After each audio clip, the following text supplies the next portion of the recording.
apologized to men he sent profane emails. President Donald Trump's outside attorney Mark Gosatz will apologize to a man he told in a profanity-laced email to watch his back, a spokesman said Thursday. Mr. Gosatz, who is tied up with client matters, said he intends to apologize to the writer of the email referenced in today's ProPublica story, spokesman Mike Siderick said. While no excuse, the email came at the end of a very long day that at 10 p.m. was not yet over. ProPublica published an email exchange earlier Thursday between Gosatz and a retired public relations professional who asked not to be named. In the exchange, Gosatz responded to the emails with a series of profane messages. "The person sending that email is entitled to his opinion and I should not have responded in that inappropriate manner," Gosatz said in a statement provided by Siderick on Thursday. "I intend to send him an email stating just that. This is one of those times where one wishes he could reverse the clock, but of course I can't." According to the emails, which ProPublica said it had confirmed were authentic, the man had encouraged Gosatz to resign as Trump's counsel after watching an MSNBC segment referencing ProPublica's earlier report that Gosatz wasn't seeking a security clearance, and may have trouble getting one due to what 24 sources described to ProPublica as an on-and-off struggle with alcoholism. Siderick denied the alcoholism allegation, despite his role representing the president in Russia investigations, which involves classified material. "F.U., Gosatz initially replied. "And you don't know me, but I will know you. How dare you send me an email like that? I'm on you now," he wrote in another email. "You're F.ing with me now. Let's see who you are. Watch your back, B.H."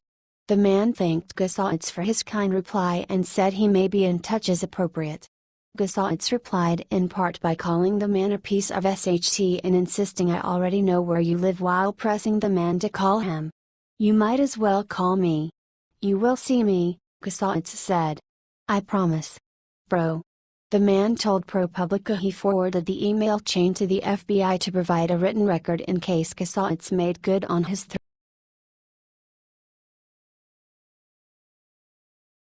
Trump and son suffering from amnesia on Russia fever, critics say.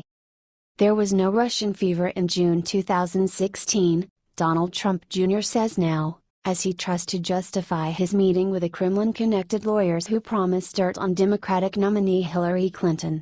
President Donald Trump has repeated the talking point in defending his eldest son.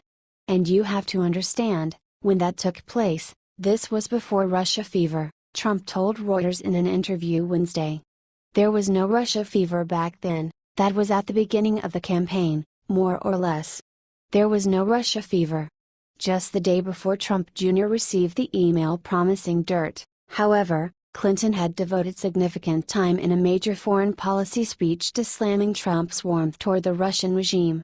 Indeed, for months Trump critics had been questioning why the candidate was so full of praise for Russian President Vladimir Putin. And he said if he were grading Vladimir Putin as a leader, he'd give him an A. "Now, I'll leave it to the psychiatrists to explain his affection for tyrants," Clinton said in the June 2 speech. "I just wonder how anyone could be so wrong about who America's real friends are. Because it matters. If you don't know exactly who you're dealing with, men like Putin will eat your lunch."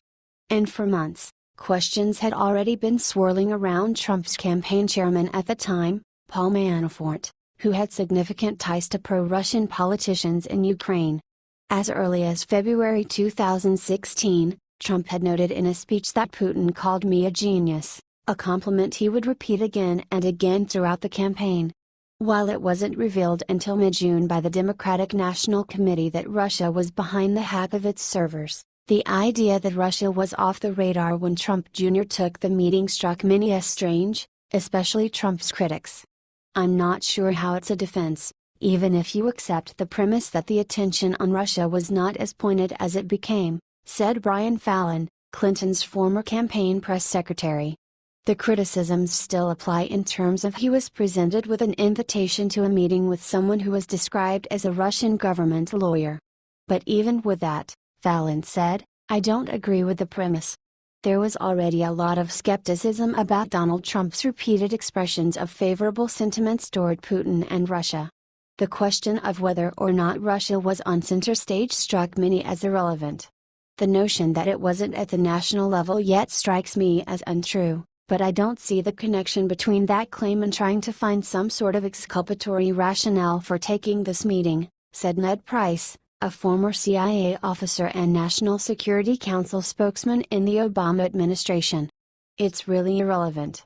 Regardless of the media environment, Price said, to take a meeting with a self-professed agent of the Russian government remains potentially a crime.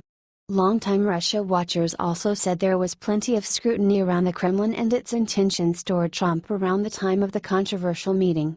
My own sense is that there was concern in the summer, said Harley Balzer, a former Georgetown University professor and director of the school's Center of Eurasian, Russian and East European Studies. I think the fever is a result of repeated denials that were revealed to be lies. Indeed, the Russia storm that Trump labels fake news and a witch hunt was brewing strongly by the late summer of 2016. Former CIA Director Michael Morell took to the pages of the New York Times to raise the alarm about Trump's attitude toward Russia that August, painting a picture of just how long the Russia trouble had been in the works. President Vladimir V. Putin of Russia was a career intelligence officer, trained to identify vulnerabilities in an individual and to exploit them. That is exactly what he did early in the primaries. Mr. Putin played upon Mr. Trump's vulnerabilities by complimenting him. He responded just as Mr. Putin had calculated, Morell wrote. Of course, the issue has only taken on more prominence in recent months as the intelligence community concluded Russia waged an influence campaign to help elect Trump and a special prosecutor investigates whether the Trump campaign colluded in the effort. The White House did not respond to a request for comment.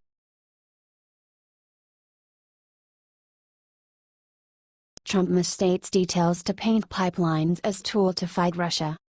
President Donald Trump misstated key details about an oil pipeline he approved to present the project as part of a strategy to undercut Russia.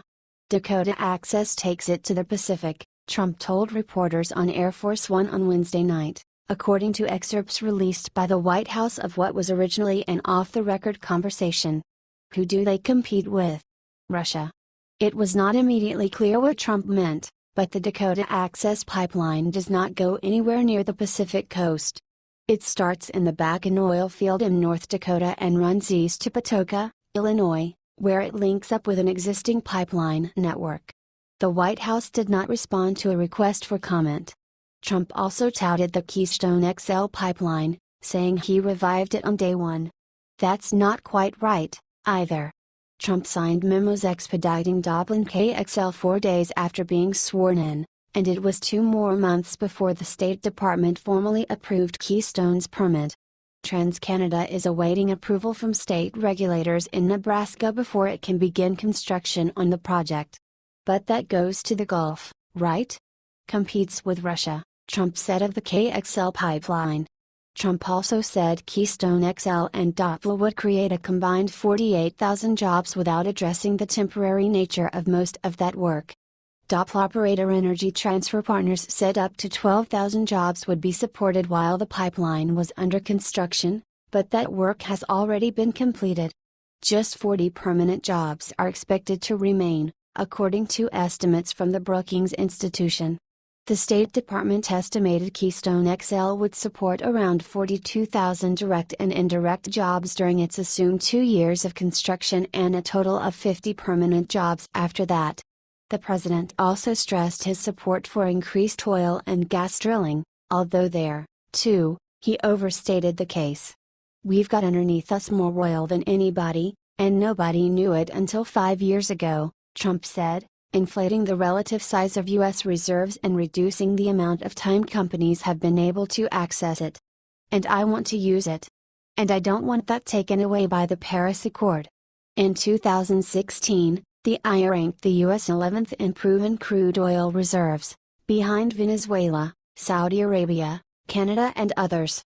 The hydraulic fracking and horizontal drilling technology that helped U.S. oil companies unlock massive new stores of oil and gas from shale formations has been widely used for at least a decade, helping spark a huge uptick in oil production since 2009. Trump also called himself a tremendous fracker and alleged energy prices would have doubled if former Secretary of State Hillary Clinton had won the election, alleging she would have banned fracking. Clinton never supported a fracking ban during the campaign, despite heavy pressure from liberal activists, though she did call for increased regulation of the technology. As Secretary of State, she established the Global Shale Gas Initiative promoting natural gas development. Trump also said he was seriously considering putting solar panels on the border wall he would like to build. There is a chance that we can do a solar wall. We have major companies looking at that.